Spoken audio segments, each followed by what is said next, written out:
Tignan niyo mga kuys, putek na may konting stator. Oh no! Ayan, God damn! Meron tayong ginagawa ngayon mga kuys na Aerox B2 galing pa ng Santa Clara, Basilan. So ito yung ginagawa natin, Aerox B1 pala. Tignan niyo mga kuys, putek na may konting stator. Oh no! Ayan, God damn! Ayan, tingnan mo niya mga kuys. Oh, di ba? Kaya nilabas na naman natin yung ating pang bombet. Ayan o. Riding hammer. So medyo pinahirapan tayo kanina eh.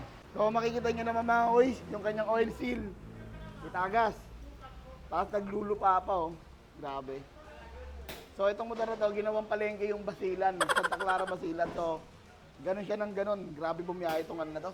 Itong motor na to. Tapos napanood niya tayo sa Facebook na nagtatanggal tayo ng mga ganitong mga stock up.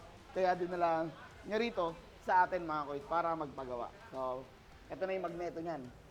Napinturahan na rin natin. So, pakita ko sa inyo mga kuys yung after natin, malinis lahat to. Okay? Tapos mapalitan ng oil seal. Let's go! So yun mga kuys, bali natapos na natin linisan. Bali si Marlon pala yung gumawa, hindi ako.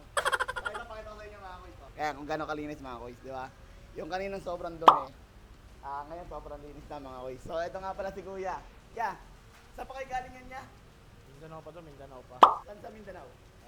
Sambuanga, Basilan. Santa Clara? Santa Clara. So bakit naisipan mo sa amin magpagawa yan? May tropa rin ako dito na rekomenda. Satisfied ka ba sa gawa? Goods yan, goods. Yung kayo ng madumi, ano ngayon? Okay na. Rabilista na. Oo. So kailan balik mo ng Basilan? December. December, bakbaka na ulit dyan. Magulit. So yun, maraming salamat dyan sa tiwala at dito mo napiling magpagawa sa amin. Another satisfied customer. Okay mga kuy, so yun. Bubuin na ni Boss Marlon to at shop located tayo mga kuy sa 7 Avenue, corner di Aquino, Caloocan. Search nyo lang 10X Caloocan at meron din tayo sa Manila. Search nyo lang 10X Moto Manila.